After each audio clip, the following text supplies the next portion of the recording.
Ahora estuve también viendo cómo hacer para que se grabe el sonido. Todo en Ah, mute. se Tiene grabó la mudo. imagen nada más. Sí, estuve probando también Qué ahí, chistoso. hablando yo y ahí creo que está bien. Igual es la primera clase, así que cualquier duda se lee. Es que estoy usando OBS, pero lo tengo que configurar. Y cada actualización que tiene se configura y es la primera vez que lo abro en el año OBS, así que imagínate. Sí, sí, el OBS es re práctico, por lo menos para mí. También sirve para hacer streaming. Bien, bien. Ok, ahora. Yo puedo escribir texto, en teoría esto es así. Bien. Vamos a poner una letra bonita. Roboto. Ok. Esta parte de la clase, profe, qué raro ese programa en el audio, entonces. Es que no lo había configurado. Simplemente eso. Yo tengo que configurar la toma del micrófono externo, que es un micrófono de pie, más la toma de audio que sale el, de Meet, ¿no? Y no configuré la toma visual también, porque eso también podría hacerlo, pero no me dio el tiempo. Quizás para el mañana lo haga. Bueno, hoy que vamos a ver. Bueno, esto es un repaso muy breve, ¿no? De dos de las principales ciencias. Eh, no decimos que sean las principales o las más fuertes, pero sí históricamente e institucionalmente se han considerado como las más emblemáticas, que es la física, ¿no? Y la biología. El, la cuestión de estas dos disciplinas ya sé que han recorrido toda la labor de producción de conocimiento del ser humano. Si ustedes analizan la historia, van a ver que hipótesis biológicas y físicas han existido en el mundo occidental y quizás en todo el mundo desde que el humano ha pisado la Tierra. Física desde lo macrocósmico a lo microcósmico y biológica desde lo orgánico y a veces también a lo macrocósmico y lo microcósmico. Eh, en la medida en que se han diferenciado estas ideas de la física y de la biología, se han también emparentado formas de cómo estudiar al mundo, cómo hay que analizarlo e incluso qué se entiende por físico y biológico. Por ejemplo, el concepto de lo artificial está muy atado al concepto de biología. Y si ustedes se ponen a pensar, el concepto de lo humano muchas veces tiene una hipoteca biológica y por lo tanto lo no humano también. Si ustedes analizan este camino que tienen estas ciencias, van a ver que han sido el centro de discusión y de debate mucho de la filosofía de la ciencia. No es que no se haya debatido de otras cosas, por supuesto, pero cuando surge, por ejemplo, el neopositivismo, surge en debates sobre la física en particular, muy específicas sobre la física, pensando que esto es durante el siglo XX, la revolución de la física, tanto con la teoría de la relatividad y la mecánica cuántica, pero también podemos encontrar que muchos debates post de la década del 70 vienen conectados con la biología, principalmente cuando se da todo el cambio del modelo sintético de la evolución. Entonces, parte del debate de la ciencia ha estado conectado con el estatus ontológico y epistémico de la física y de la biología. Eh, y eso ha tenido distintos pesos. Entonces, el, me parece a mí que vale la pena un poco revisar cómo este estatus ha cambiado y cómo ha cambiado la imagen de ambas disciplinas. Vamos a hacer una historia bastante eurocéntrica. Después, con el cuatrimestre, vamos a ir cambiando esa perspectiva, pero para sentar las bases de acuerdo, vamos a partir de ahí. Eh, si nosotros seguimos lo que nos ha enseñado en nuestra academia, la física y la biología eh, aparecen como disciplina en la Grecia antigua y tenemos como del lado de la física una la, la, la perspectiva de Pitágoras Euclides. Vamos a ponerlo más chiquito. Y la perspectiva de Demócrito. Porque por un lado tenemos una imagen de cómo es el orden de la naturaleza, Euclides con la geometría y Pitágoras con las matemáticas, y por otro lado, ¿qué es eso que se ordena? Son los átomos, ¿no? Estas dos perspectivas son rectoras en el pensamiento de la física. Si ustedes analizan la física posteriores a los siglos 5 o 6 antes de nuestra era, la física del siglo II, la física del siglo X, la física del siglo XVIII, hasta el siglo XX, hasta mediados de 1905, toda la física seguía con una lógica principalmente euclidiana pitagórica. Hay un orden geométrico claro y hay un único lenguaje que es el matemático. Se disputaba a veces el lugar del atomismo democristiano, el peso que tiene, qué tan reales son los átomos, ¿no?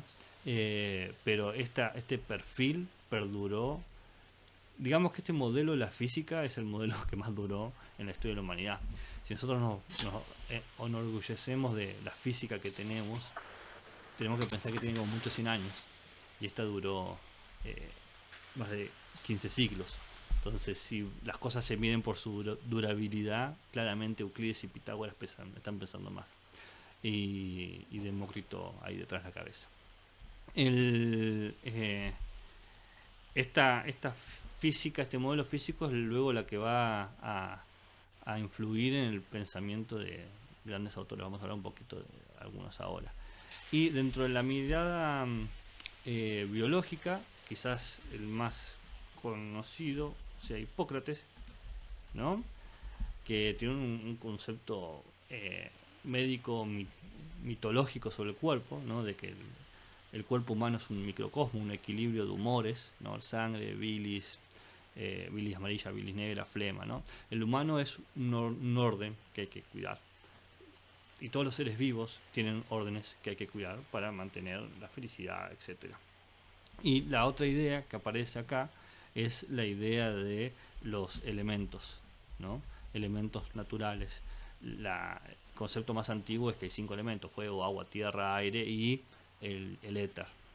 Estas ideas son bastante permeables en el tiempo, se mantienen bastante. La idea de que la naturaleza necesita un orden para pervivir sigue existiendo. Está muy hipotecada con la idea de ecosistema, y de que ese orden tiene elementos fundantes que no se pueden modificar, porque si lo modificas se cae el sistema. Sigue existiendo. Entonces hay como unas ideas rectoras a lo largo de la historia que nosotros podemos rastrear dentro de la historia principalmente eurocéntrica en la antigua Grecia. Yo estoy haciendo una historia muy cortita, hay cuestiones mucho más específicas, ¿no? Dentro de estos modelos, lo que uno lee, lo que uno estudia, es claramente a dos autores, en principio, en primer lugar.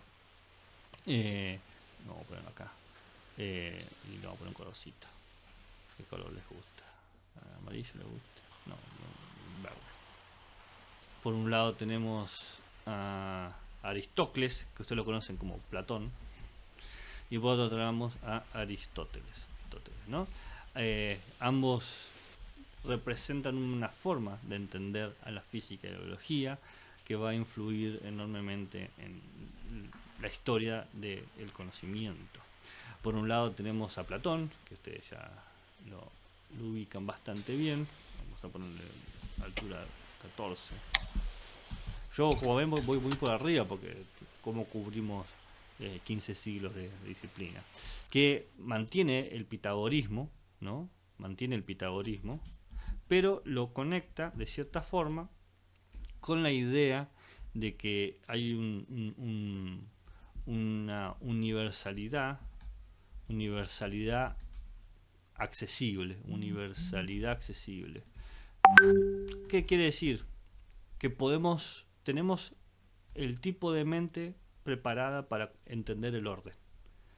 Lo cual es muy curioso, porque es una hipótesis muy cómoda para nosotros. No es que las arañas tienen el cerebro necesario para conocer el orden. No es que los babuinos tienen el cerebro. Nosotros, los humanos, somos justos, por casualidad, mira qué maravilla, los que podemos entender el orden. Y parte de esta idea de orden va a aplicar en Platón en el macrocosmos como lo físico y el microcosmos como lo humano, ¿no? Esta intelección que tiene Platón, perdón, dije Aristóteles, pero es Platón, que tiene con el universo. Y que él va a tener una idea muy curiosa que es, para que exista el orden hay que negar el vacío. Bueno, sabemos que Platón era antidemocritiano. Si ustedes piensan, cuando Platón escribe sus libros dice que Demócrito estaba muerto, cuando en realidad Demócrito es contemporáneo a Sócrates y Platón. Lo odiaba con todo su corazón. Niega el vacío, ¿no? El vacío es una tesis muy importante dentro del atomismo. Y su discípulo, que si bien decía soy amigo de Platón, pero también más amigo de la verdad, repite un poco el esquema, porque también niega el vacío, también está en contra del vacío, propone el concepto del motor inmóvil, pero agrega algo que ustedes seguramente lo han estudiado, que es el ileformismo, ¿no? Esta idea de las cuatro causas. Aristóteles es el primero que formaliza la idea de causa, ¿no? De causalidades, que permite de cierta manera conectar la biología con la, con la física, ¿no?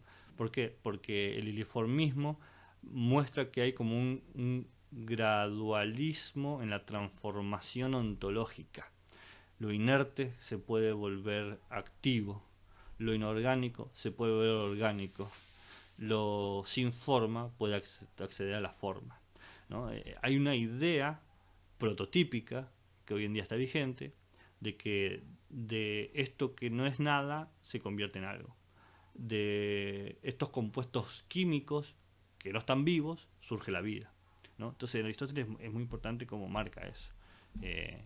Hay este vínculo que no estaba tan claro dentro de Platón y anteriores, porque anteriores asumían que por un acto divino esto sucedía. Y acá es como una cuestión más materialista. ¿Me van siguiendo? No sé si se va entendiendo. Sí, profe. Buenísimo. Sí, profe, una acotación Lo que quiera. es ilemorfismo Ah, y de Morfeo. Morfeo. Ah, gracias. ¿Viste? ¿Saben? Yo sé Ajá. si les he contado a ustedes, pero yo tengo dislexia. Entonces, ¿y cómo es? ¿Me lo repetí?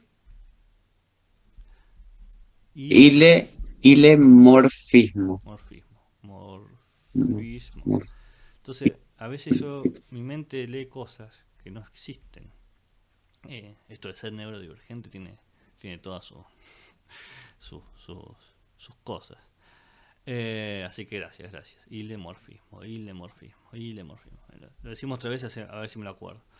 Eh, Ahora, hacemos eh, un salto en la historia, donde vemos quizás en el medioevo una reformulación galeano,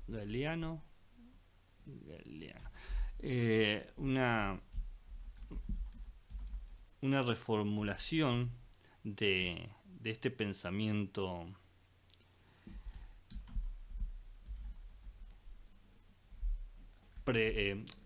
griego sobre la física y la biología. Porque en la Edad Media, más o menos del 300, eso es lo que estoy preguntando, ¿no? ¿Galeano le dicen a los médicos? ¿O es galeno? Bueno, Galeno. galeno. Galeno, como la marca de Como también de, claro, de la obras medicamentos. sociales. Ah, bueno. Ah, y la obra social también, pero también es una marca de medicamentos. Un laboratorio. Bueno, esta vez conectado con la medicina. Pero porque Galeno es una persona, fue una persona. Eh, Claro. ¿Qué tiene este cambio? Es la idea de que todo lo que se está sucediendo, de todo lo que es en lo físico y lo biológico está diseñado.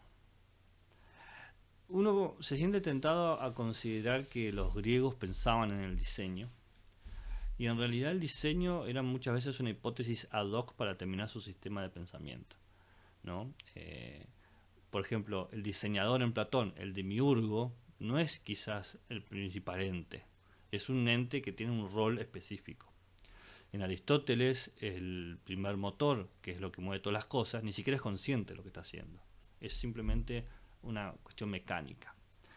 Aquí se le agrega un grado de diseño buscado, de planificación, que permite de cierta manera generar una nueva hipótesis. Estaba la hipótesis de que podíamos conocer porque nosotros estábamos dispuestos a conocer, teníamos el cerebro, teníamos la conducta, la disposición cognitiva nos garantizaba que nosotros, y solamente nosotros, podíamos conocer. Pero no había una justificación ontológica en realidad. Era como una apuesta mítica, ¿no? ¿Quién mejor que nosotros? ¿Quién más está preparado o adaptado?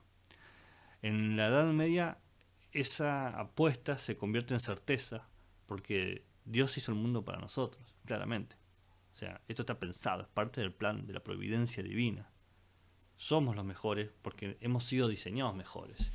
Y esto genera una confianza en el conocimiento, una confianza que va a estar emparentada con la idea de verdad hasta el día de hoy. Antes la idea de verdad no operaba con el peso que opera hoy en día, porque la verdad estaba de cierta forma considerada dentro de muchas experiencias subjetivas. La escuela del sofismo, los cínicos son evidencia de eso, el escepticismo. Es más, nosotros que miramos con reverencia la confianza platónica en ese momento era bastante objeto de burla, Platón, porque ¿cómo va a confiar tan ciegamente en lo que conoce con su mente? ¿No? Dado que somos seres imperfectos por debajo de los dioses. Pero ahora cambia radicalmente. Estamos muy bien dispuestos para eso. Entonces, se encuentran muchas teorías antiguas, pero reformuladas, ¿no? Dentro de la cosmovisión divina, la cosmovisión cristiana, el temperamento. Si ustedes ven la medicina y la biología, van a entender que todo tiene un sentido, un significado. La lectura galena de la biología, que se inspira en Hipócrates, de los humores, tiene la idea de temperamento, ¿no? Sangre, melancolía, cólera, flema, pero estos temperamentos son de diseño, están pensados. Hay como una imagen de un equilibrio no sé qué dice, psicosocial.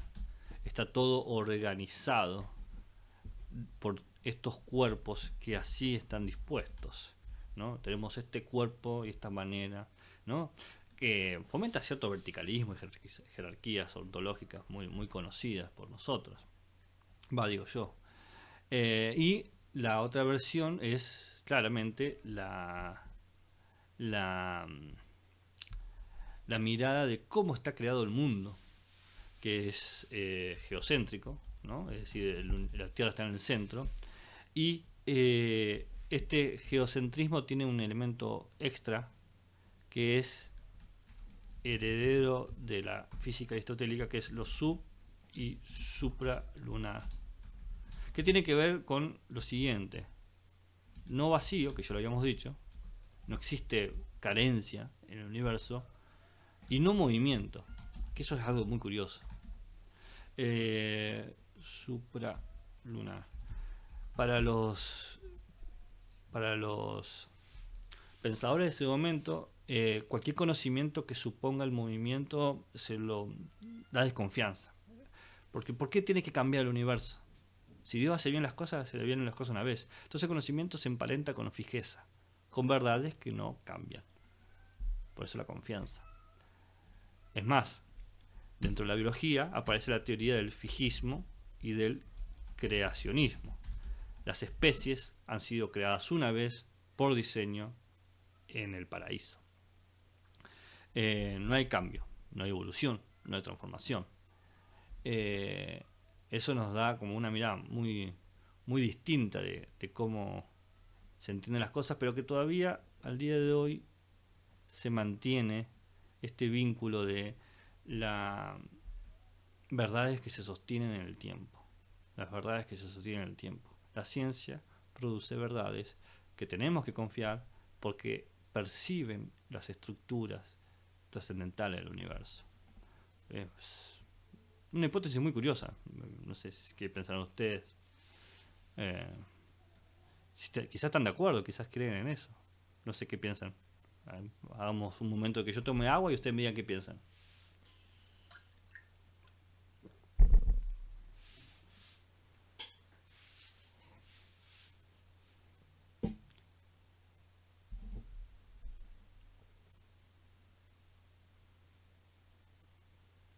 ¿Me quedé hablando solo como un gil?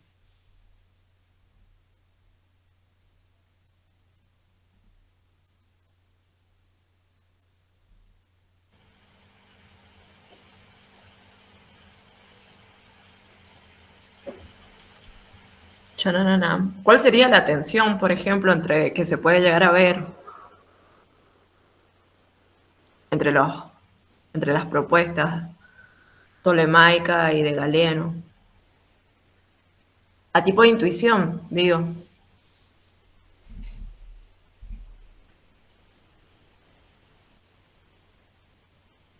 Es volver a la pandemia esto. Hablar con gente que no está. Quizás Es que somos medio vergonzosos. Somos un grupo que le cuesta hablar. Bueno, pero Cállense, no son vergonzosos. Sí, somos vergonzosos. Bueno, en vivo y en directo no son vergonzosos, pero... Es la primera clase, capaz es por eso. Claro, es verdad. Pero si es simplemente que piensan, no. Encima No se pide más. se está grabando el audio y no se graban las caras ni nada, nada visual. Así que no. Y dice Julieta que está escribiendo lo que piensa. ¿Y vos, Greta, Pero qué no lo pensás? vemos. Está en su máquina imaginaria, así como... No, me da vergüenza hablar a mí. Que hable otro. Pero vergüenza de qué, si es una pregunta de si están de acuerdo, por ejemplo, de que las verdades son eternas. O que la ciencia descubre verdades que son eternas. ¿Están de acuerdo con esa idea? Yo no sé si... Yo siento que hay una necesidad de que existan verdades, que existe una verdad tal vez, o la universalidad de la verdad, la necesidad de eso, pero tampoco considero que la ciencia descubre verdades eternas. Sí, veo una necesidad de la existencia de la verdad, pero no confío en la ciencia 100% como para que determine la verdad como tal, digamos. Está bien, está bien. Acá le dijo que no hay verdad. Desde que leí verdad, mentira y sentido extramoral ya no fui el mismo. Bueno, está bien. Muy bien. O sea, la idea de que no podemos descubrir cosas. Que las construimos. Que no hay nada en el En lo, mundo para recuperar. Sí, Matías. no, en lo personal iba a decir que muchas veces algo que también hemos debatido en nociología, o al menos en lo personal, fue que muchas veces se crea como en sociedad la necesidad de que la ciencia tenga esa última verdad, ¿no? Y, y muchas veces sin necesidad de plantearse si lo que la ciencia dice es una verdad o no, ya se le da por sentado que está diciendo una verdad. Bien. Eh, y a partir de ahí se crea un montón de fake news, digamos, y ya uno no logra distorsionar, bueno, también esto mucho de las IA, no logra distorsionar qué es verdad o qué es mentira, a qué debemos aferrarnos, digamos, a qué tipo de conocimiento y demás. Entonces es muy difícil hoy en la actualidad otorgarle una verdad completa a la ciencia. Ok. eh, Estoy de acuerdo con el análisis que hacen. Yo, para acabar, le dice, tampoco pienso que no haya nada, mi opinión es que no hay una relación mundo-palabra. Pero quizás lo que hay que pensar no es la completud o la totalidad, sino la pregunta de si hay algo que se pueda conocer verdaderamente. Porque si a mí me duele la cabeza y me tomo un paracetamol, pienso que hay una relación causa-efecto. Y pienso que hay un contenido de verdad, que por algo confío en ese paracetamol, o lo que sea, ¿no? O puedes decir, bueno, vos confías porque tenés tu discurso y tu conducta medicalizada. Seguís los patrones de Occidente. Ok, está bien. Acepto esa descripción, pero no deja de ser un hecho que me dolía la cabeza y ya no me duele la cabeza. Y que si yo no tomo eso, me va a seguir doliendo la cabeza. Entonces, yo no sé si es una verdad total, pero la influencia que tiene en mí y el grado de aceptabilidad social y psicológica a la que estoy dispuesto, me parece muy cercana a la definición que yo podría tener de una verdad sobre algo. Si no es verdad, ¿qué es? ¿Qué tanta... Es fe, en todo caso, es como un acto de fe, Pero una confianza eso, en algo. eso justamente, gracias Greta, justo iba a decir, ¿qué tanta fe en los ciclos hay que mantener para decir esto ya no es fe, sino es verdad? ¿Qué tasa de éxito requerimos para decir, ok, listo? Ya no es una libre creencia, no es un salto al vacío, es efectivamente esto. Así es el mundo.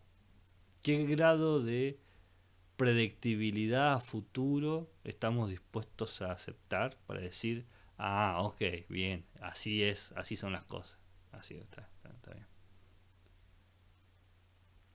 ¿Siquiera podemos Profe, definirlo? Sí, ¿se me escucha? sí, se te escucha. Vi que saliste y Es que volviste varias veces. es que se me cortó, no sé qué dijiste. Estaba preguntando qué les daba a pensar esta idea que se estaba manteniendo en la antigüedad y en la Edad Media de la verdad como una verdad que no cambia, una verdad que cuando se descubre la cuestión es descubrirla, ¿no? Y lo que me comentaban los compañeros es que se sienten muy con una resistencia o dificultad en considerar que puede haber una verdad. Entonces yo les estoy como pinchando un poco para decir, bueno, ¿cuándo vamos a decir que algo es verdad? ¿Qué le estamos pidiendo a la verdad para que sea como tal en relación a la ciencia, por supuesto? Y hasta ahí estaba haciendo preguntas nomás para molestar. Profe, Sí. siguiendo un poco a Hume, también visto en nociología, Pero está eh, perfecto.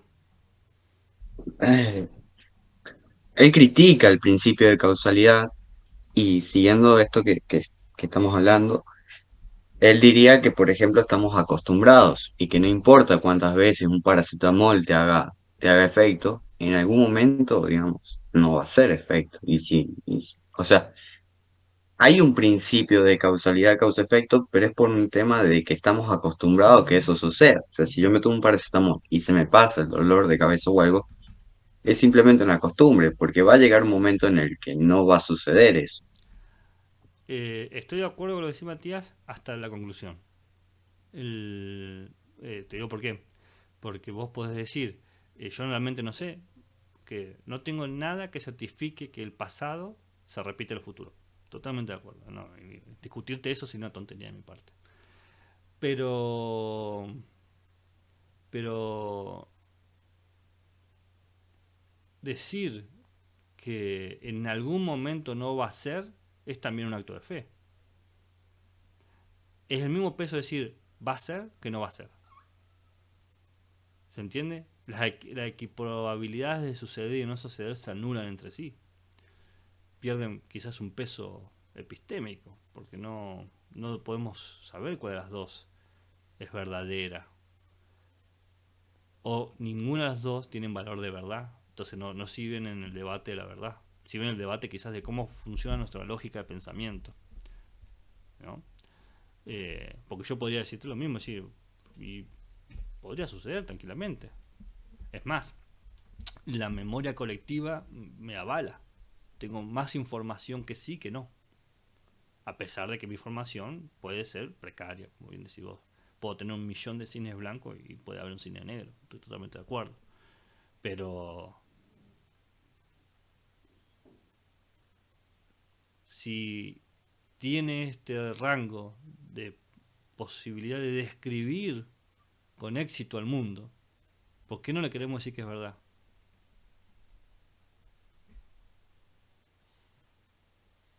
Bueno, depende también, creo yo, de cómo la escribimos, ¿no? Porque, por ejemplo, yo siempre he notado que en realidad la verdad depende de la época, por así decirlo. Bueno, sí, la verdad puede depender de la época, eh, pero me gusta, me gusta que se suelten las ideas eh, para discutir. Sí, perdón, Pero es que estoy teniendo problemas con la conexión y también recién estaba en la PC y no me dejaba usar el micrófono, no sé por qué. Se me no, no, enfiló. Así que me viene el celular. pero me parece que está buenísimo que puedan ir hablando de estas cosas porque estamos iniciándonos a las preguntas que dan la puerta a entrar a la filosofía y la ciencia. Eh, la verdad cambia con el contexto, pero la idea de que la naturaleza puede ser conocida o que existe un objeto en el mundo que podemos conocer es tan antigua como la idea de saber. Es más, la idea de saber muchas veces está conectada con eso. Yo puedo, de alguna manera, entender lo que sucede e intervenir sobre eso. Entonces, puede cambiar las nociones de cómo intervengo y qué aspectos puedo recuperar de ese mundo. Pero la lógica subyacente de construir un conocimiento capaz de describir con cierto grado de adecuación, con cierta clarificación al mundo y que me dé a mí herramientas de poder interactuar en él mismo, se mantiene quizás desde que el humano es humano. Eh, Podemos ir más atrás, desde que el humano es un homínido, porque los grandes simios como los chimpancés, los bonobos, los gorilas, muestran conductualmente, porque no podemos dialogar con ellos, una lógica bastante similar. Ustedes me pueden decir, bueno, pero vos estás viendo eso porque lo ves antropomórficamente. Vos ves a los chimpancés que son como vos porque vos estás proyectando eso. Ok, lo acepto. Entonces, ¿cómo entendemos su construcción de saberes, sus formas de vivir? Tomamos la tesis de Descartes, de que somos autómatas, que nos movemos por fuerzas e impulsos. O vemos que hay una conciencia. Porque si hay una conciencia, como dijeron Dennett hace un rato, si hay una conciencia yo puedo planificar. Y si puedo planificar es porque entiendo algo del mundo. Si no, no podría hacer ningún plan. No podría predecir. ¿No? Esta idea es muy fuerte en la modernidad. Es donde aparece con mayor influjo. Y donde se dan las notas de esta predictividad que más nos cuesta aceptar y que tiene que ver con lo que decía el compañero o compañera, no me acuerdo quién, sobre el sentido extramoral, que es lo que discute Nietzsche, que es la idea de el determinismo. Pero la verdad y el determinismo no necesariamente están emparentadas. Nosotros lo emparentamos porque tenemos la lectura moderna. Pero esta idea de determinismo y absolutismo es claramente moderna. No es escolástica como queremos pensarla. Ni es helenística. Es moderna. El mundo está configurado en un lenguaje lógico matemático que puede ser replicable en un poco número de ecuaciones. Y que si yo lograse tener todos los datos, podría conocer con exactitud todo lo que pasó, todo lo que pasa y todo lo que pasará. Si ustedes ven el modelo de la teoría de evolución darwinista, tiene un peso determinista. Las especies cambian. No es algunas especies pueden cambiar. No es dadas las condiciones las especies cambian. Las especies necesariamente se cambian porque las especies están en vínculos poblacionales con la naturaleza que se mueve constantemente por movimientos y fuerzas materiales. La comida escasea, cambia el clima, etc. Hay un determinismo biológico muy interesante en Darwin que a veces se pasa por alto. Entonces, se utiliza la idea de movimiento para justificar el absolutismo. En la modernidad tiene un cambio radical a la hora de entender el conocimiento, que es moverse para describir con exactitud al mundo. Es paradójico, ¿no? Me parece a mí bastante divertido. Y luego se hace el salto, ¿no? Se hace el salto. El salto es más o menos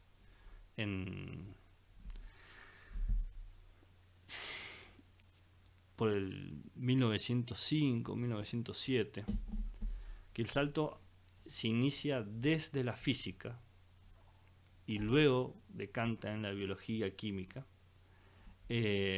por avances de la física, que refiere a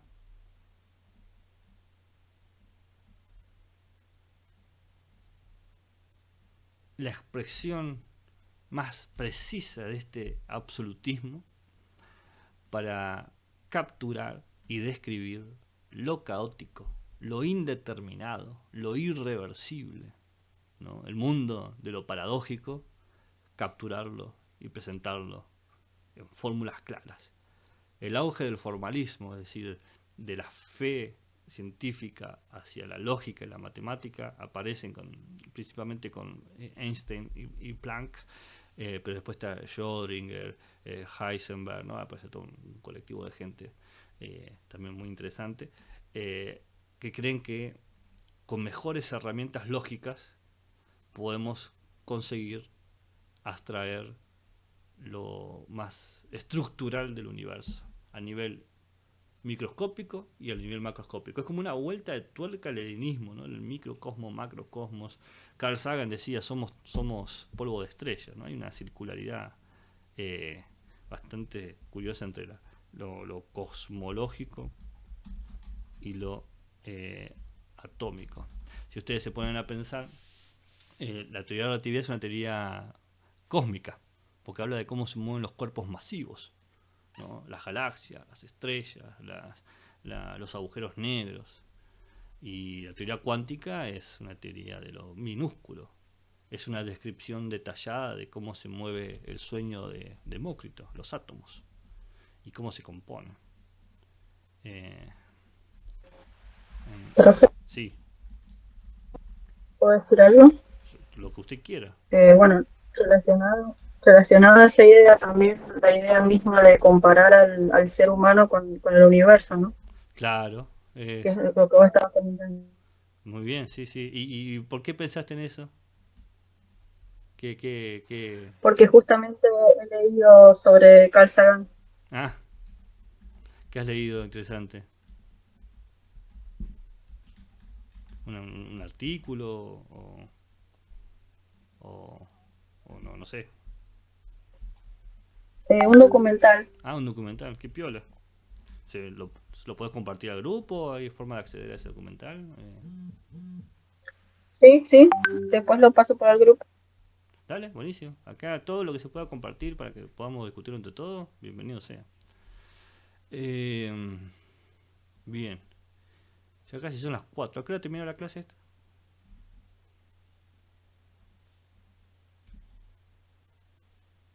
A las 3:30, si empezás a la 1:15. ¿Y si empezamos a las 2 como empezamos nosotros? Claro, yo igual justo iba a avisar que ya me iba a retirar. Y sí, igual Tengo que ir a creo que estamos para... alquilar un traje de granadero. Ah, qué lindo. Yo creo que ya igual estoy cerrando porque hemos llegado al mundo contemporáneo. Quería dejarles como algunas preguntas, que es parte de la ciencia hoy en día, y quería, bueno, si ustedes tienen algo para decir, escucharlos, ¿no?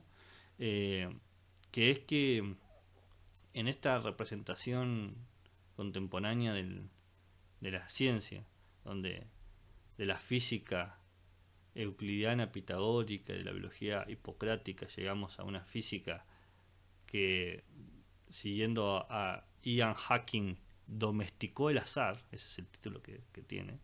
Podemos discutir qué tan es así. Vemos que mientras más se hicieron sofisticadas las herramientas del formalismo, más lo impredecible se tomó como herramienta de predicción y de determinación de la realidad. Es como una sujeción hacia la naturaleza. Nos hacen pensar que es más libre el mundo con estas teorías, pero en realidad están más enconcertados. No hay lugar para el misterio. No hay lugar para los dioses.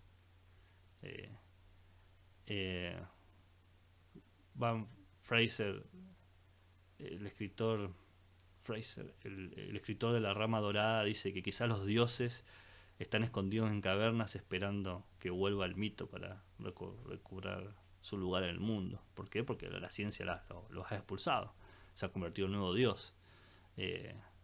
Y ahí empieza de vuelta el valor esotérico y teológico y teleológico de la verdad que produce la ciencia, y que es un buen problema para analizar dentro de la epistemología. No sé qué piensan ustedes de todo esto. Que estoy muy volado, que seguramente me fumé algo. Digo, ¿qué está hablando este chabón? Habla, cómete la maldita naranja.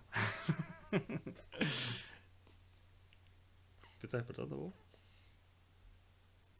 No se está despertando. ¿Qué piensan? Nos quedan unos minutitos, no sé si alguien quiere... Probablemente Sí. esté muy volado, pero, pero es muy interesante, la verdad. O sea, debatir estos temas en términos, en tiempos contemporáneos, la verdad es muy rico porque de pronto uno con las redes sociales y con toda la información que le llega, eh, por ejemplo, en lo personal, uno no sabe en qué creer o en qué debatir, en qué lugar poner a la ciencia, si la filosofía tiene importancia, si no, si toda una serie de preguntas y debates existenciales que surgen de la nada o no tan de la nada, y, y que creo que a lo largo de la cátedra va a ser muy importante y muy rico de debatir, digamos. Sí, sí. Acá, ¿qué frase te pareció buenísima, Vale? No sé, la de Ian Hacking, la domesticación del azar, o el de los dioses dentro de la caverna.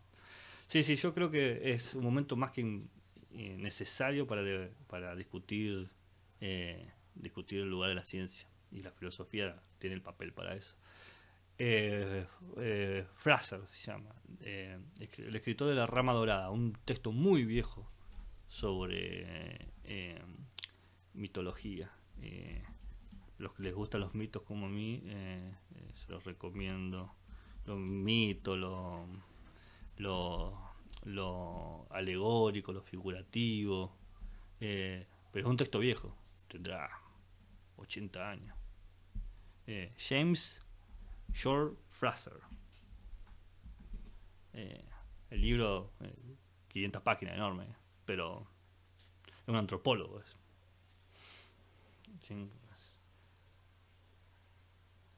No sé si alguien quiere compartir algo más, alguna apreciación, si habían pensado alguna vez en estas cosas.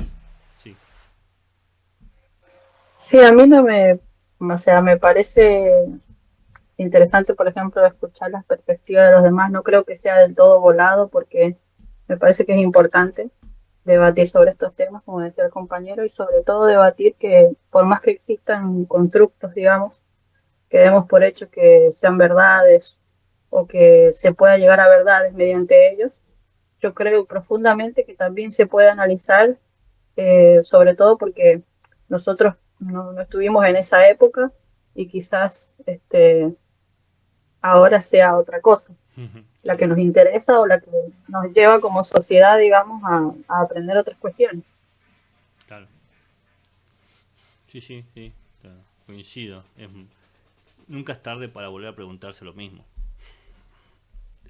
¿no? Una cuestión ahí de volver a los problemas. Bueno, si nadie tiene nada más, terminamos. Si no, yo escucho y respondo. Vos, Mariana, si tenés que ir a andar tranquila, la videollamada le quedan 10 minutos. Así que si alguien tiene algo. Bueno, yo ya que interferí, me despido. Dale. Nos vemos, mañana. ¿Te vas a conectar virtual? Sí, virtual de vuelta. Bueno. Y ya la semana que viene hacemos martes, miércoles. Sí. Da. Genial. Bueno, nos vemos entonces mañana. Dale, saludos. Un beso. Chau, que anden bien. Chao, profe, nos vemos. Chao, profe.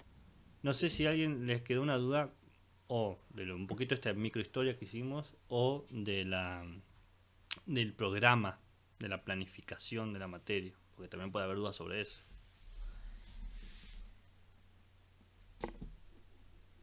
No, mi duda, profe, va si las clases al estar grabadas, si las sube a YouTube o Sí, sí, si... las voy a... Oh, hoy vino la madre de la niña a llevársela. Sí, siempre que las grabe bien las voy a compartir, se van a compartir. Así que eso seguro. Eh, en la calidad que se pueda, pero sí se van a compartir para que puedan Genial. repasarlas, lo que sea. Eh, es una cosa que me he olvidado. Súmanse al aula virtual, porque ahí se entregan los trabajos. Mira que me acabo de acordar. Tenía que haber dicho antes. Se suben los trabajos. Todos los trabajos se van a subir al aula virtual. El programa está ya para descargar. Lo único que hay que modificar es la planificación, así que todos los demás, los textos, todo va a estar, ya está subido. En la descripción del grupo está toda la bibliografía, el programa, el aula virtual. ¿Qué? Ah, perdón, pero se me está hablando. Y inclusive en aula virtual también tiene exactamente lo mismo. Entonces, está todo ya para bajar. Está todo. Lo único que hay que afinar es un poquito el cronograma. Eso siempre lo vamos viendo porque pueden pasar cosas.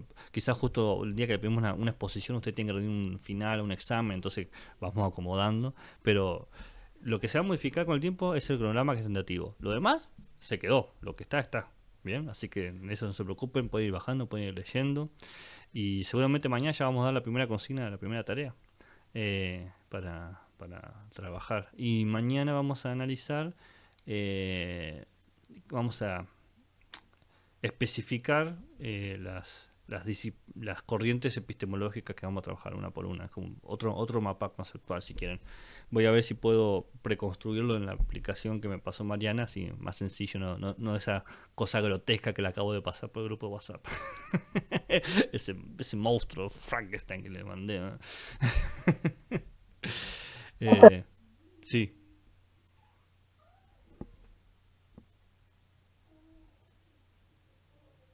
Escuché algo, pero no sé quién dijo algo. Profe, que yo me metí al grupo para justamente descargar el programa y no me dejaba entrar. No sé por qué. Como que no ¿En el tenía campus o en el grupo? Yo lo tengo en el grupo, o sea, en el campus y me lo En el deja grupo. descargar perfecto. Mira, lo paso igual acá como PDF.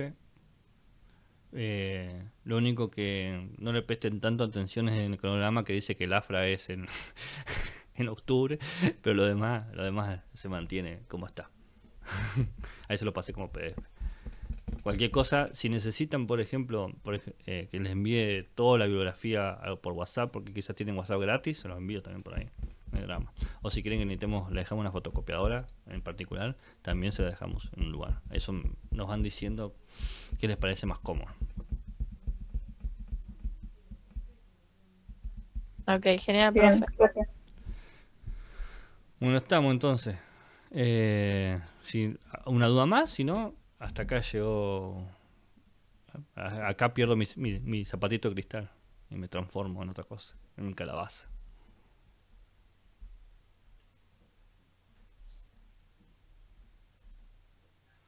Yo creo que ya está. Ya estoy cansado, profe, ya me quiero ir. Está bien. Nada que ver. Como nadie dice nada. Que yo- Bueno, buenísimo. Entonces, espero verlos. Seguramente la semana que viene les voy a ver los rostros y va a ser más dinámica la clase porque face to face es más sencillo. Sí, vamos a poder charlar mejor porque... Sí, exacto. Les tomo Profe, entonces para mañana leemos el texto que nos dijo. de Ambrosini a Veraldi a Ambroggi. Es el texto de la unidad 1 el que estamos trabajando y estamos analizando. Bien, genial. Bueno, genial. Que tengan un Nos buen vemos mañana. martes. Chau, chau. Chao. Gracias, chao. Chao, gracias. Chao.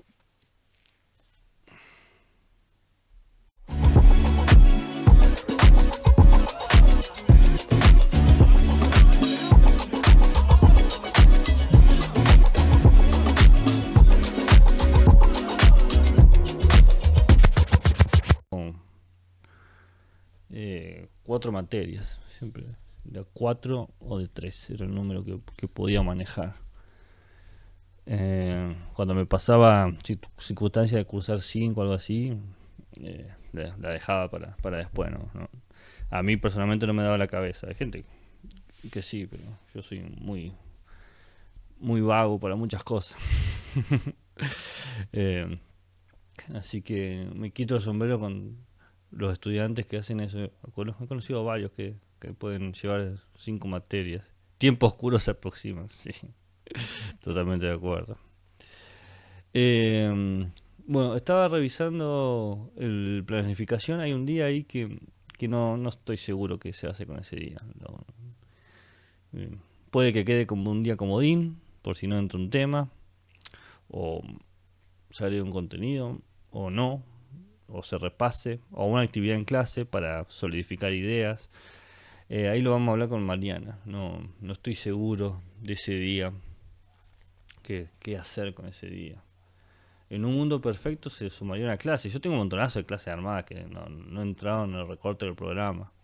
Qué sé yo, tengo una clase sobre las epistemologías del mar y hablan sobre cómo distintas civilizaciones conectadas con la vida acuática generan conocimiento, ¿no? Entonces se puede dar una clase sobre eso, por decir la tontería. Pero no sé si se hará o no se hará. ¿A ustedes les gustaría que se agreguen más temas? ¿O con los temas que les mostramos la otra vez les parece que es suficiente?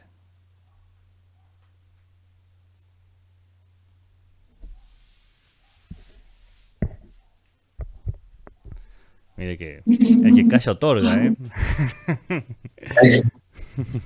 Va a depender cómo se vayan dando las clases. Si es todo muy didáctico y se entiende todo a la perfección, Pero no para va... mí no hace falta Claro. que se agreguen más temas. Es que no va de la mano la didáctica con la comprensión. Porque metele que nosotros seamos, suponte, los mejores docentes del mundo, cosa que no creo. Pero puede ser mucha información, muchos temas. Puede ser muy pesado. Se va viendo, pero creo que ya es suficiente. Históricamente esta materia es pesada. Ya nos lo han dicho estudiantes, ya lo sabemos nosotros.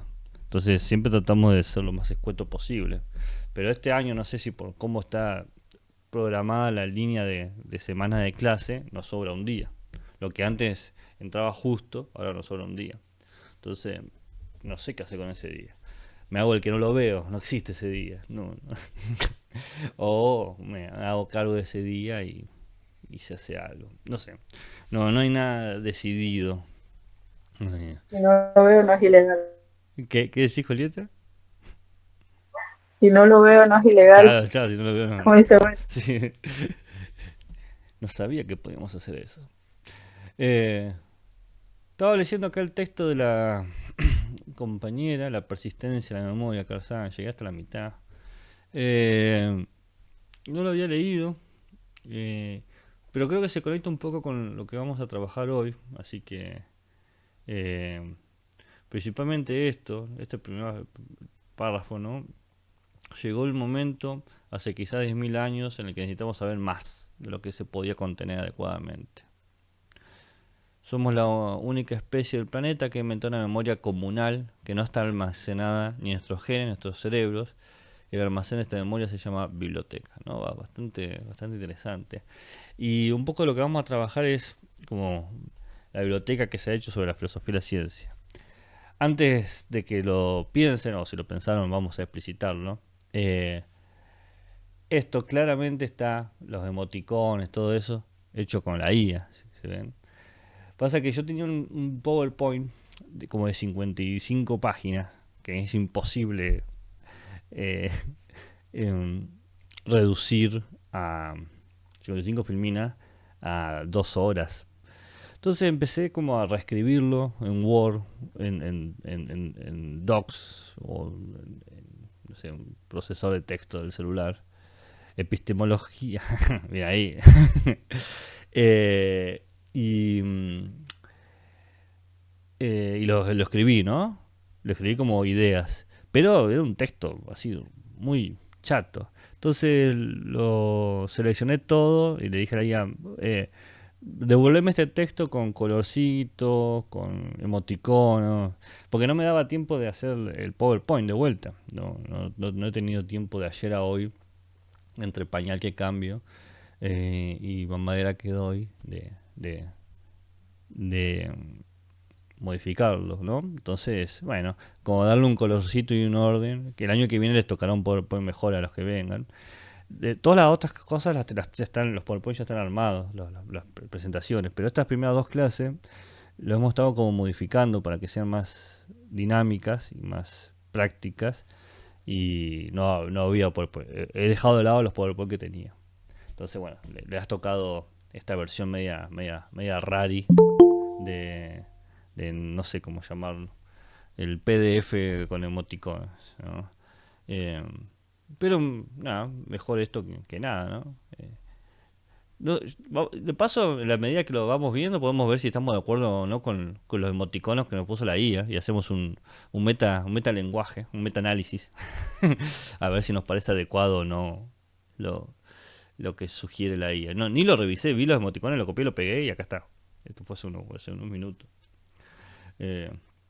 Así que ¿qué nos vamos a encontrar? No sé. A veces suele poner cualquiera. Claro, sí, no sé. Espero que no haya nada ofensivo. De repente, viste, hay imágenes que vos decís, epa, ¿qué pasó acá? Bueno, por suerte solamente estoy grabando el audio, ¿no? Porque, ok, la clase de hoy es la última clase de la unidad 1 y tiene que ver con organizarnos el mapa de las epistemologías que existen, de las ramas de la filosofía de la ciencia que existen. Porque uno puede pensar que la filosofía de la ciencia siempre estuvo, o siempre se hizo filosofía sobre el conocimiento, y que el nombre epistemología es un nombre que cae de maduro. En realidad no es así, porque la palabra epistemología se acuña recién en el 1854. No existía como categoría de organización de la filosofía. Vino un tal Ferrier, un escocés, que escribe un libro que se llama algo así como Las instituciones metafísicas. Y ahí dice que la metafísica se ocupa de tres aspectos, o debería ocuparse de tres aspectos. Uno es la ontología, que tiene que ver con lo existente. Otro, la epistemología, que tiene que ver con lo que se sabe, lo que se conoce. Y otro es la lo tengo acá anotado, agnoiología, porque sabía que no me iba a acordar, agnoiología, que tiene que ver con lo que se ignora. La propuesta de Ferrier de epistemología terminó triunfando frente a las propuestas de Aristóteles, de Kant, de cómo llamar a esta filosofía dedicada al conocimiento. Porque el estudio del conocimiento de la filosofía sí existe la filosofía, pero la categoría y entenderlo como una cuestión de estudiar el conocimiento más sofisticado y diseñado que puede ser la ciencia es bastante nueva. Y por lo tanto, las líneas de pensamiento son bastante nuevas también. Si uno se pone a pensar, la historia de la epistemología es una historia reciente. Tendrá institucionalmente, como cátedra, como congreso, como revista, como circuito universitario, unos 100 años, como mucho. Siendo la primera línea el neopositivismo. Entonces, la epistemología es, digamos, de las disciplinas más jovencitas dentro de la filosofía. Existe la palabra episteme mucho antes, ¿no? Y hay traducciones que uno lee a Platón que habla de epistemología, pero en realidad como pensamiento disciplinar, independiente, autónomo, es más contemporáneo a nosotros. Y ahí me parece la pregunta, ¿no? Porque cuando surge la epistemología como disciplina asumida por todos, surge emparentada con las ciencias naturales, con un momento de las ciencias naturales, mejor dicho. Hola Mariana. Que es cuando se da todo un cambio en la física y en la biología. Y vincula muy fuertemente la idea de filosofía de las ciencias con que esas ciencias son ciencias naturales. Como que no se puede hacer filosofía de las ciencias de otras ciencias. Se genera un nudo muy duro que después, décadas después, un poco se ha podido distender, pero no se disolvió, porque mucha gente todavía hace y considera la epistemología como trabajo de las filosofías duras o de las ciencias duras o las ciencias naturales, y muchas instituciones, universidades y proyectos de investigación están orientados con esa lógica. Entonces, desde que aparece esta idea, es como que no ha logrado desprenderse del todo. Entonces nosotros nos tenemos que preguntar si damos una clase de epistemología y si leemos textos de epistemología, tenemos que leerlos pensando solamente en las epistemologías con las que tradicionalmente se vinculan, con las ciencias con las que tradicionalmente se vinculan, porque ¿qué pasa con formas de conocer que no son adecuadas o representativas de las ciencias naturales o de las ciencias duras o de la física y la biología? ¿Qué pasa si yo digo, hagamos epistemología del conocimiento indio, ¿no? De la filosofía india, que tiene toda una tradición muy interesante sobre la ignorancia y sobre la percepción, ¿no? Uno lee los textos védicos y hay muchos ejemplos y análisis sobre por qué una cuerda se puede parecer a una serpiente. Y esa es una pregunta cognitiva, ¿no? ¿Por qué yo percibo A como B? ¿Y cómo influye esa percepción en mí, en mi interacción con el mundo, ¿no? O por qué no, volviendo a esto que hablaba yo de las epistemologías del océano, pensar que el conocimiento se construye en un territorio que no es fijo, no es firme. Mayormente cuando se piensa en la ciencia con un suelo fundamentado, ¿no? Algo que no se va a desmoronar, ni cambiar, ni transformar. Derrida hablaba del Cronos versus el Kairos, ¿no? Parecería que el conocimiento científico se escribe dentro de la tradición cronológica del tiempo, pero podemos hacer conocimiento científico, conocimiento sofisticado, conocimiento certero desde un tiempo kairético, ¿no? Bueno, eso es una pregunta que vale la pena hacer porque el progreso está vinculado a la idea de lo cronológico. Entonces, ¿podemos pensar que el conocimiento progresa dentro de lo kairético? Los sofistas dirán que no, pero bueno, es como que se abre ese panorama de problemáticas. Entonces, en ese panorama de problemáticas hay una respuesta que les he dicho que es la respuesta tradicional. La respuesta tradicional dice, bueno, hay como una sucesión de perspectivas filosóficas de la ciencia, siendo la primera, no la mejor, pero sí la primera, el neopositivismo. Y así como que se van abriendo cada vez más los debates. ¿Me van entendiendo un poco lo que estoy diciendo o estoy hablando en, no sé, en kurdo básico? O quizás me están escuchando porque quizás no me están escuchando. Dice. No, nadie lo escucha, profe. Sí, se entiende, profe. Genial. Uno sí. Usted es el delegado de... Lo mandaron a usted. Escribile para que no se sienta solo. Era como la... No, Era la como... verdad es un grupo que le cuesta mucho hablar No, sí, y yo como vengo de otro grupo, claro.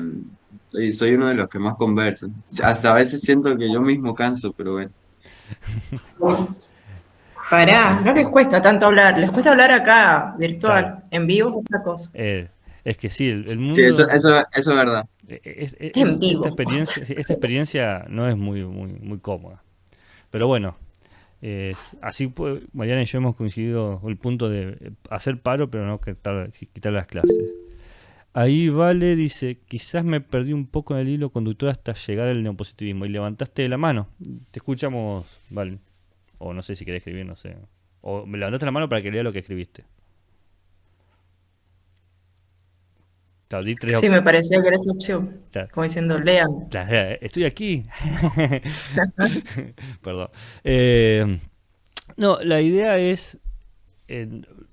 no se llega al neopositivismo, sino que el neopositivismo es quien institucionaliza este concepto como representante de la filosofía y la ciencia. O sea, el concepto se acuña en 1800 y pico, ¿no? Y pasa. Pero ya existía otros conceptos. Por ejemplo, Aristóteles llamó a la filosofía y la ciencia no ética. Había como varios nombres de cómo se entendía el criticismo, también lo que propuso Kant, ¿no? Había varios nombres de cómo se entendía hacer filosofía de la ciencia o del conocimiento certero. Ganó la palabra que tiró Ferrier. Es más, Ferrier, si lo quieren pensar, es un autor menor en la historia de la filosofía. No es que todos leemos a Ferrier. Es uno que le pegó con el nombre y, bueno, en última se inmortalizó en la historia de la filosofía desde ahí. Pero los neopositivistas fueron los que posicionaron, usando ese nombre, se apropiaron de ese nombre, para decir qué es la filosofía y la ciencia. Y ahí generaron ese vínculo que yo decía con la física y con la biología, y en realidad con lo que ellos llamaban ciencias naturales o ciencias duras. Entonces se genera toda una relación muy curiosa que luego es muy difícil desanudar. La filosofía y la ciencia siempre va a ser de estas ciencias. Si no, no es filosofía y ciencia, es otra cosa. Vaya uno a saber qué.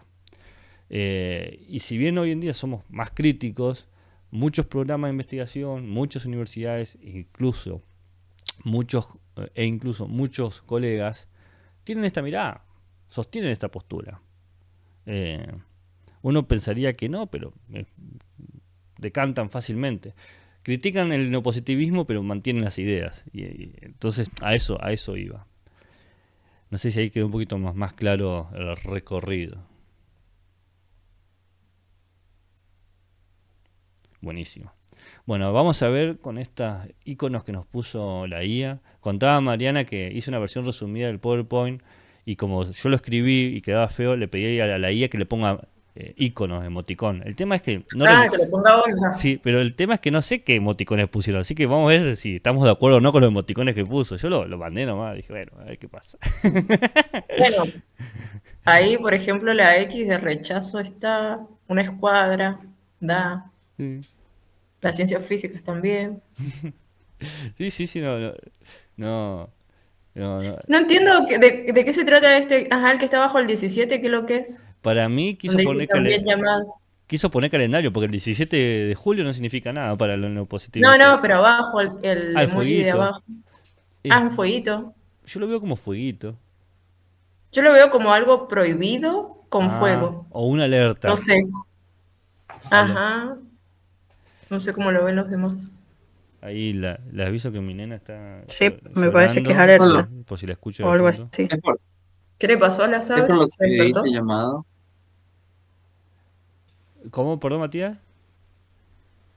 No, decía que si es por lo que dice llamado. Y quizás, o sea, sí, llama. llama. Llama. Ya, muy bien. Ahí está el pensamiento lateral. Uno es yo soy tan cuadrado para estas cosas. Bien, bueno, vamos a ir descubriendo de todos los emoticonos. Bueno, el neopositivismo tiene, claro, siglo XX, bueno, todas son del siglo XX, así que no sé por qué le pone el siglo XX. Eso lo agregó la IA, no estaba ahí. En realidad el neopositivismo surge en el 1920 y se consolida como agrupación en el 1930 y dura hasta el 36. Si somos estrictos historiográficamente, el neopositivismo dura 6 años más o menos. Pero bueno, sus huellas fueron eternas.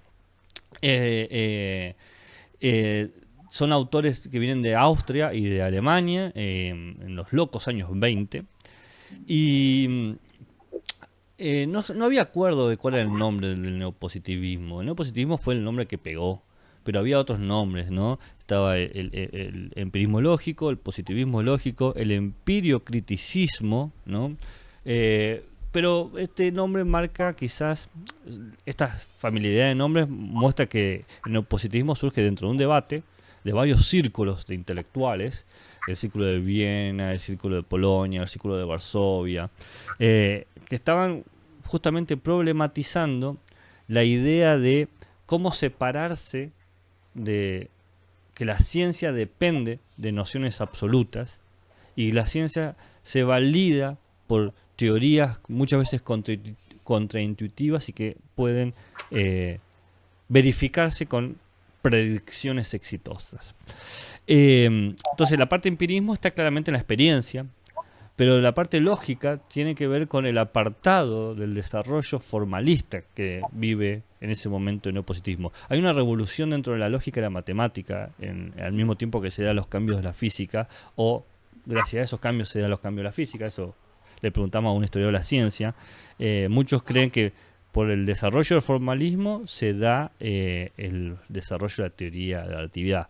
Por dar un solo ejemplo, el hecho de que se pueda pensar en la teoría de la relatividad en tiempo y espacio absoluto supone que estamos partiendo de una geometría no euclidiana, es decir, una cuestión formalista, de suponer que el quinto postulado de las paralelas no se cumple.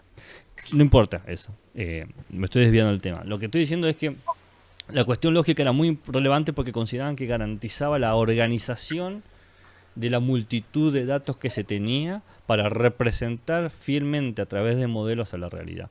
Entonces, lo lógico era un necesario, era un aparato que purificaba el lenguaje o que daba una calidad clara al lenguaje. Y lo empírico es justamente porque ese lenguaje se valida o obtiene significado con la experiencia. Eso lo comparten todos estos intelectuales y lleva entonces a la idea de qué tipo de lenguaje satisface del mejor modo este criterio de la estructura lógica matemática y la experiencia. La respuesta es la física.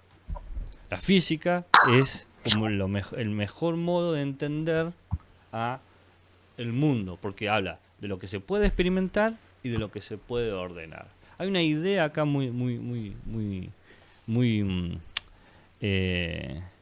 fisicalista y causalista del conocimiento. Y para estos autores el mejor ejemplo de conocimiento va a ser la física. Y yo pregunto, ¿cómo no pensar eso? ¿Cómo no sentirte tentado a no pensar eso?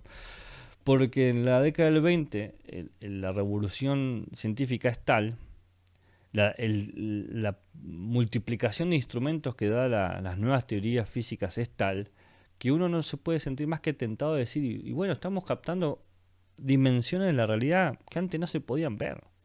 Estamos accediendo y obteniendo información que no de otra forma no se obtenía. Estamos pensando lo impensable.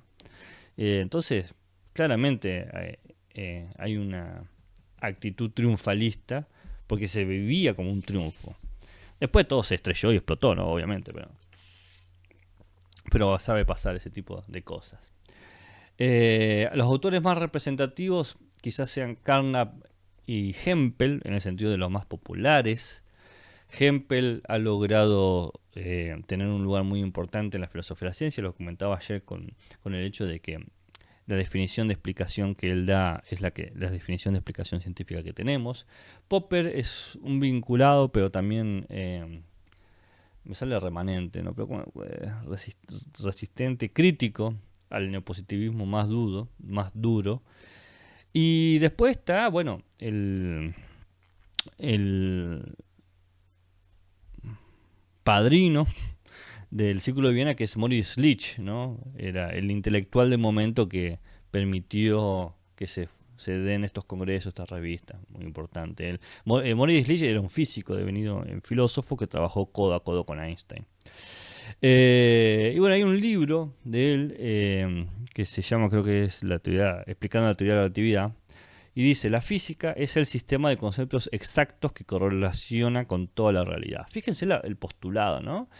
Lo que se construye lógicamente, ¿no? La exactitud, los una correlación 1 a 1 con la realidad.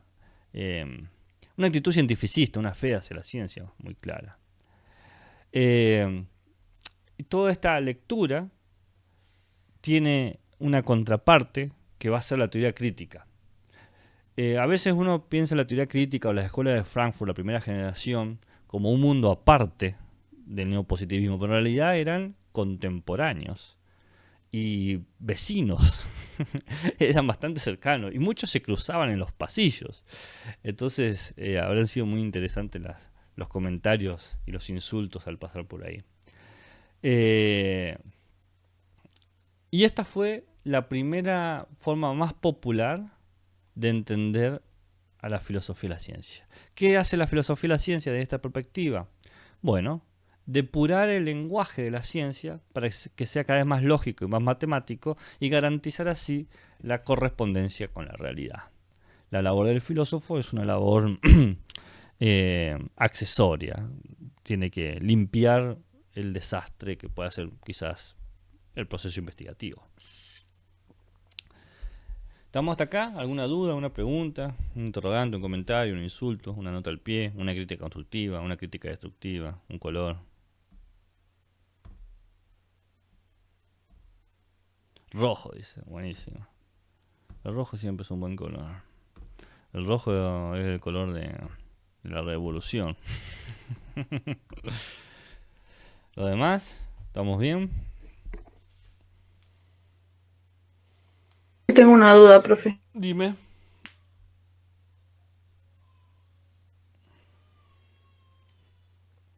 Bueno, resulta que estuve indagando en el texto de la unidad 1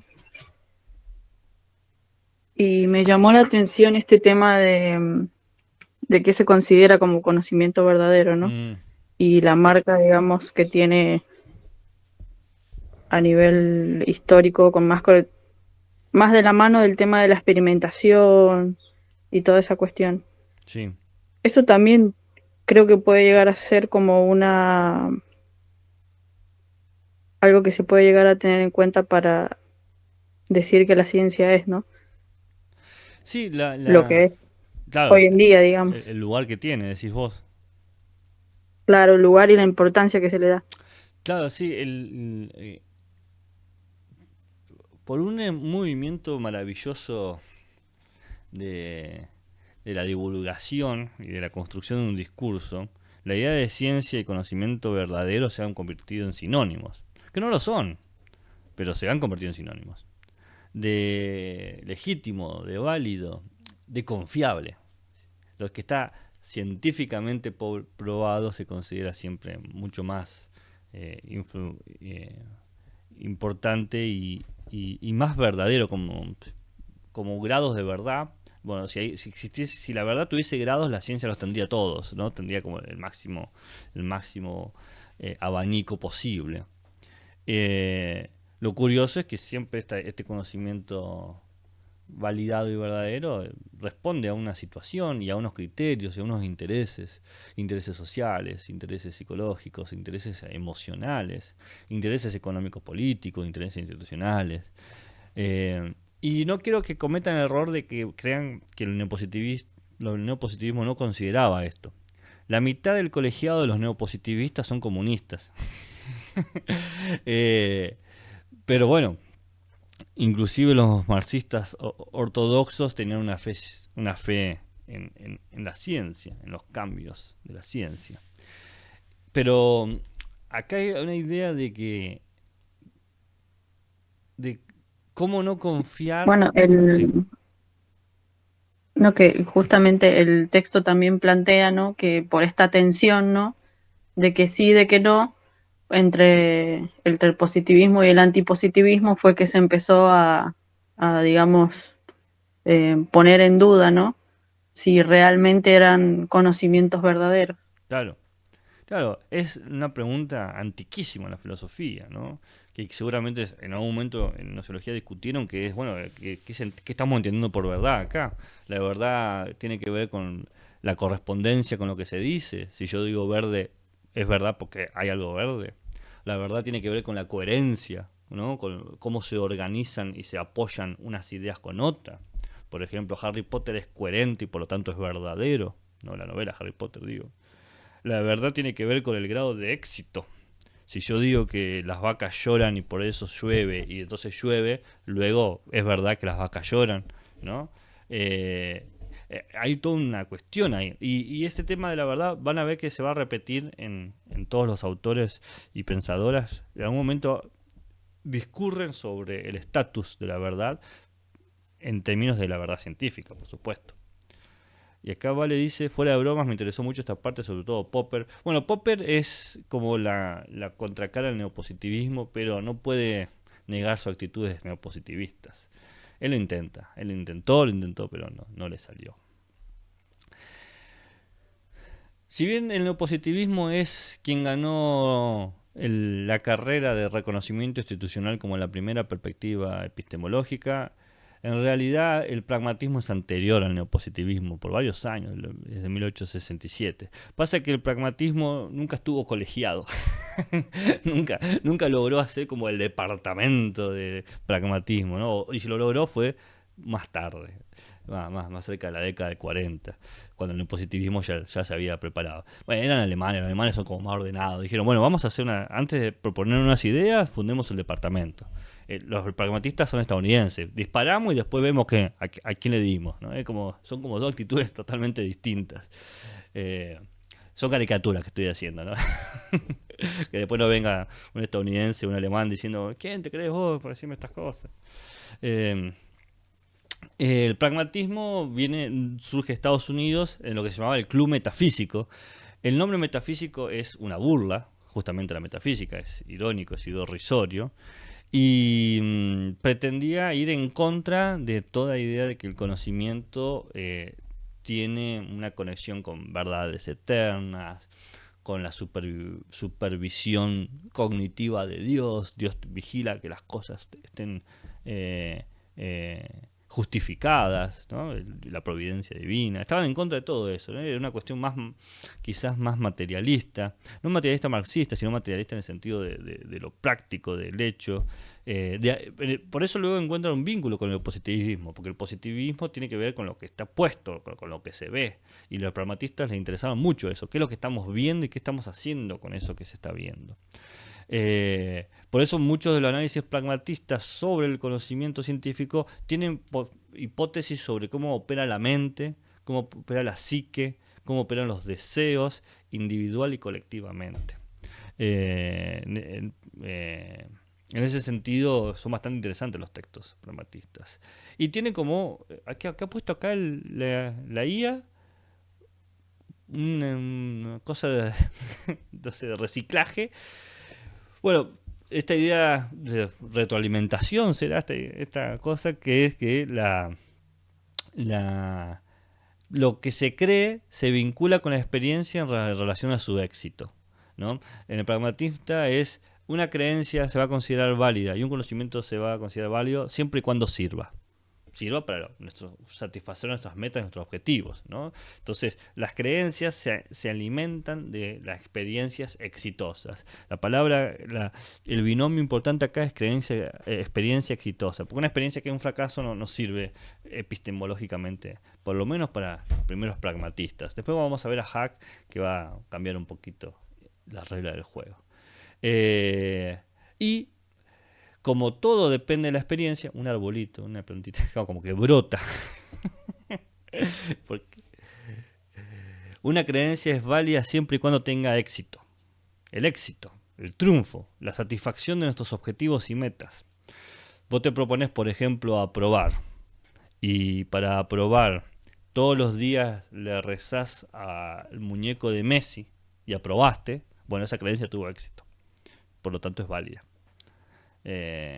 Así tan absurdo como puede escuchar, porque el absurdo y el sentido son cosas que se construyen después del éxito. Vos podés tener la idea más descabellada, contraintuitiva, en contra del sentido común, pero así no le pasó a la física cuántica o a la física relativista. No eran absurdas, pero tuvieron éxito. Entonces se basan en esas lógicas. ¿Qué dice? Bordearía la cábala. Claro, no, bordearía no, puede meter de lleno en la cábala. Pero la diferencia entre la cábala y esta creencia científica es que nosotros hemos documentado y registrado e inclusive proyectado la tasa de éxito. Y ahí empezamos a jugar a otro nivel. La complejidad de la información hace que sea más sofisticada y por lo tanto parecería ser más cierta. Pero para los pragmatistas no existe la verdad absoluta. Eso, una actitud cuidadosa que a veces los neopositivistas no lo tienen. Y acá hay uno de los máximos representantes del pragmatismo, mayormente leído desde la pedagogía, lo cual me parece a mí un despropósito porque escribió cosas muy interesantes sobre física y química, pero bueno, llegó la... ¿Ustedes han leído a los que hacen el profesorado alguna vez? ¿Han leído a Dewey? No sé cómo le dicen. ¿Ha llegado alguna vez a sus vidas? Dewey. Bueno, Dewey.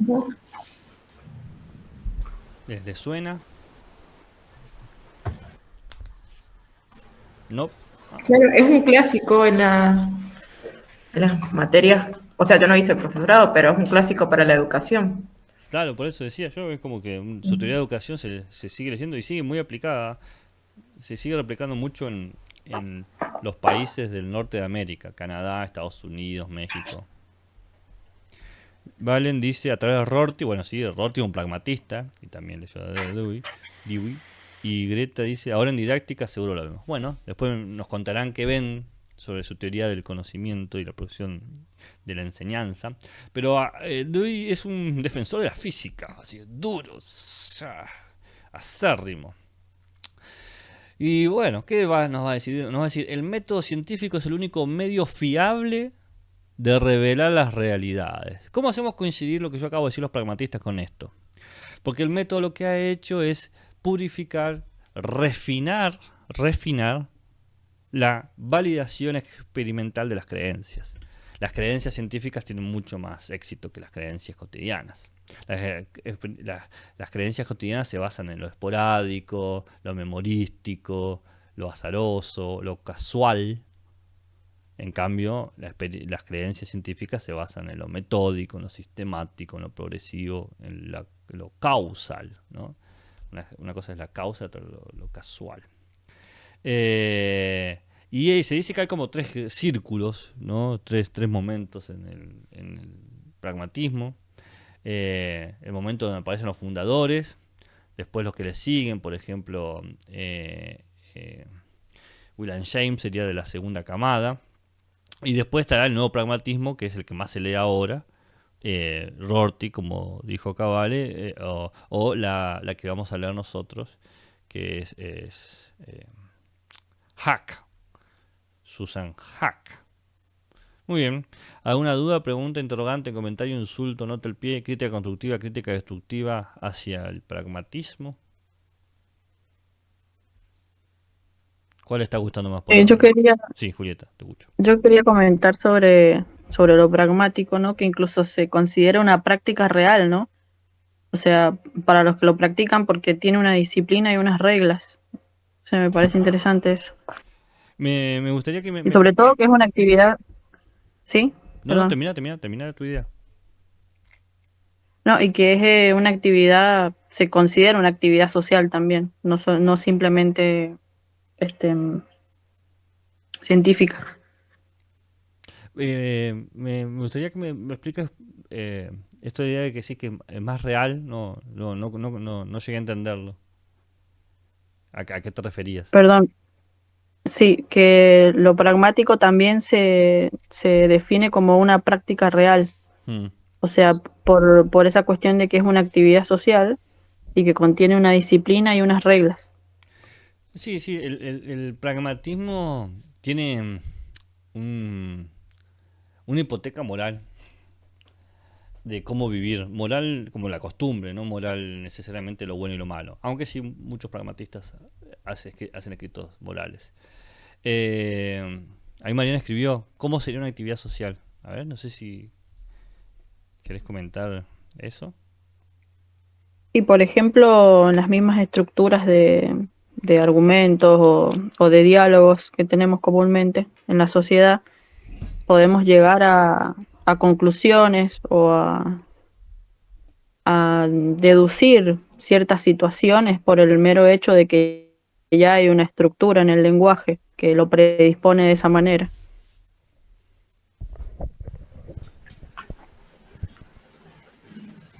Vos, Pasa, esa interpretación que haces, la haces a partir de, por ejemplo, porque yo me acuerdo que la Adela Rolón, que fue, bueno, profe de la facultad y que ha fallecido hace 2 semanas, el 3 de agosto, y que fue mi directora de tesis, ella, bueno, seguía como esta línea, ¿no es cierto?, del pragmatismo y hacía referencia, ya se va a acabar la llamada en 15 minutos. Bueno, ya hacía referencia a la apuesta pragmatista desde el análisis del discurso, ¿no es cierto?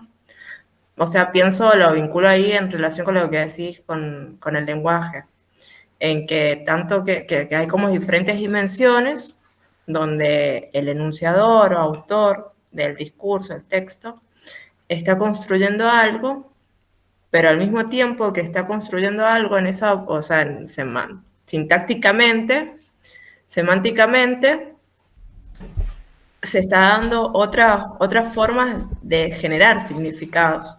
Entonces, por ejemplo, la Adela te decía, bueno, el autor está hablando, no sé, ponele que es un texto, qué sé yo, pienso en alguna propuesta más controversial, no sé, cuando fue todas las campañas, por ejemplo, para la ley del aborto.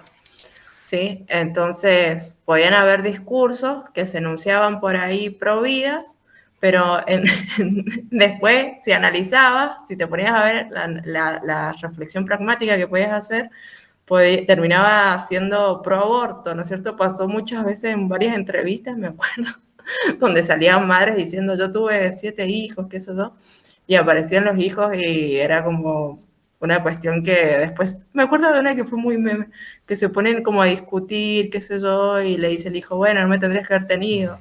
Entonces, aparece toda una cuestión ahí entre el marco de enunciación, donde, bueno, vos puedes decir, bueno, ahí la reflexión pragmática, te das cuenta que hay una contradicción pragmática entre lo que hace el enunciador con lo que dice.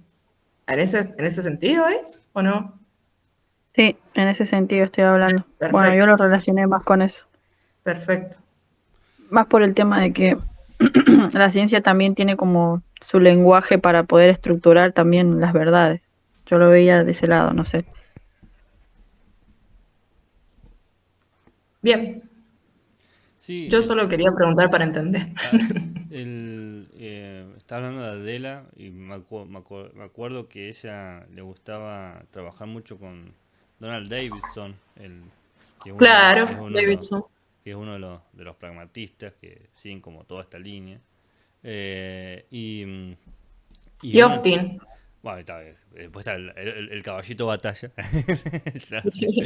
el- pero me acordaba de este Davidson por el tema de la relación y la concordancia entre las creencias que generan formas de actuar, ¿no? Como que forman actividades sociales, como que decía Julieta, ¿no? Esta idea de cómo nos comportamos. Y bueno, nos comportamos de tal manera porque cómo vinculamos experimentalmente y sostenemos en esta red de creencias cada una de nuestros postulados sobre el mundo, nos lleva a un tipo de conducta. Que era un poco lo que yo estaba diciendo de que es muy común el pragmatismo pasar de una teoría del conocimiento a una teoría de la moral, el moral en el sentido de costumbre, no necesariamente de lo bueno y de lo malo. Está como muy vinculado a eso. Y por lo tanto podemos hacer el salto. ¿Cuáles son las costumbres de la investigación científica? ¿Cómo proceden los científicos en la ciencia en términos de actividad social? ¿No? Y ahí hay unas cuestiones bastante interesantes para abordar en el pragmatismo. La praxis como productora de conocimiento.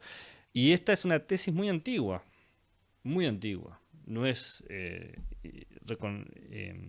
innovación de los pragmatistas, pero sí lo tomaron ellos como foco. Acá Vale dice, cuando leí a Rorty me encantó, sobre todo cuando se refiere a los derechos humanos como una convención, algo útil. Sí, sí, sí. Claramente los derechos humanos son una convención. En ese punto estamos de acuerdo. ¿Cuánto falta para que termine la llamada? 11 minutos. A ver si llego a explicar el otro. La teoría crítica. Ah, la teoría crítica. ¿Qué le han puesto? Un cosa de protesta. Una máquina, una grúa. No sé por qué no sabía qué poner, le puso un, un triangulito acá. Eh, Es de admiración, como diciendo, tené cuidado con esto, claro, con una advertencia. porque el progreso incluye irracionalidades. Claro, sí. No todo es racional, por eso. Sí, sí. Es muy curioso como las elecciones que toma la matriz de la IA. Bueno, la teoría crítica es contemporánea al neopositivismo, muy contemporánea, como ya he dicho. Surge en Frankfurt, tenemos un lado Viena, el otro Frankfurt, la Universidad de Viena, el otro lado la Universidad de Frankfurt. Sus máximos representantes, o representantes más conocidos son estos que ven aquí, Horkheimer, Adorno y Habermas. Habermas está vivo. Habermas es la segunda generación de Frankfurt. Se dice que Frankfurt tuvo 3 generaciones. Quizás tenga ahora una cuarta, vayan a saber. Y tiene una actitud totalmente antípoda al neopositivismo. Ahí parece muy difícil que encontremos puntos de acuerdo, siquiera una base para empezar el debate. Porque para todos los frankfurtianos o los de la teoría crítica, la ciencia lo único que hace es proponer un sentido de lectura de la realidad, pero ese sentido no es necesariamente un espejo o una reproducción, no es fiel, como decían los otros autores, o exacto a la realidad, no, ni mucho menos. Es más, el problema es que la ciencia presenta una literalidad en su lenguaje, presupone que su lenguaje es literal, que señala con rectitud al mundo y cae en absurdos. Por eso, mientras más éxito tiene la ciencia, más cree que su lenguaje literal representa adecuadamente el mundo. En el libro la dialéctica negativa, no, la dialéctica de la ilustración, la dialéctica de la ilustración de Horkheimer y Adorno tiene un ejemplo muy, muy divertido, que a mí me gusta, que es el ejemplo de Ulises contra Polifemo, el un solo ojo, ¿cómo se llama? ¿Cómo se le dice el ser mitológico un solo ojo? Me sale molusco, pero no puede ser molusco porque eso es un animal. Cíclope, un cíclope. Cíclope. Molusco. Vas muy estricto al CONICET. Claro, Te quedaste. debe ser ahí, fanatizado mal. Conocen la historia, ¿no? Que Ulises deja ciego al cíclope y Ulises le dice cuál es el nombre a Polifemo. Le dice que su nombre es Udeis, ¿no? Ya que están con griego y latín. Udeis, Ulises, que parece que en griego son cacofónicos, suenan igual, pero se escriben distinto y tienen significados distintos. Ulises es él como héroe y Udeis es nadie. Entonces, ¿qué hace el cíclope? ¿Qué hace el cíclope cuando lo enceguecen? Pide ayuda a los otros cíclopes. Y los cíclopes le preguntan qué le pasa. ¿Y qué responde? ¿Alguien sabe qué responde el cíclope Polifemo? Sí, que nadie lo atacó. Claro, nadie me atacó, nadie me ha enceguecido. ¿Por qué? Porque está... hay un juego de la literalidad ahí. Es absurdo lo que esté diciendo. Porque también es absurdo que los cíclopes digan, bueno, no pasó nada y se van. Es totalmente sin sentido. Es un acto totalmente irracional. ¿Por qué? Porque la confianza en la literalidad del discurso no es necesariamente la replicación de la realidad. Entonces, para ellos, creen que la ciencia apuesta por una rectitud en su lenguaje que poco a poco va generando un desconocimiento y un alejamiento a cómo son las cosas. El sentido de la literalidad que se establece sobre la realidad termina produciendo irracionalidades y fomenta sujetos acríticos. Por eso se paran frente a lo acrítico y hacen toda una teoría crítica. Entonces aparece Horkheimer y Adorno y dice, el formalismo matemático mantiene el pensamiento en la pura inmediatez. ¿Por qué la pura inmediatez? Porque el lenguaje literal no te hace ningún desvío, va directamente a la cosa, porque presupone rectitud, presupone que va del punto A al punto B de forma inmediata, derecha. Entonces, lo inmediato es otra forma de entender a lo literal o al sentido de la ciencia. Y el universo no es inmediato. Es multitemporal, es heterogéneo, no tiene un solo tiempo y un solo camino. Es un error pensarlo así. Entonces se preguntan estas personas por qué se fomenta esta ciencia con esta lógica. Porque nadie va a negar el poder predictivo de la ciencia, sería estúpido negar eso. La pregunta es por qué se fomenta esta única manera de ver. Y porque es útil a una manera de producir bienes y de consumirlos, ¿no? Esta forma de hacer ciencia es muy propia de una lógica tecnocéntrica, mercantilista, o, dicho de manera más chabacana, de una lógica capitalista. Entonces, toda la ciencia va a ser analizada desde esa mirada. La ciencia tiene como un germen de racionalidad. Y no solamente la física, que en el momento hay cambios. Podemos ver la biología, podemos ver la química, podemos ver inclusive la sociología, que ellos ocupan mucho de eso. La pedagogía.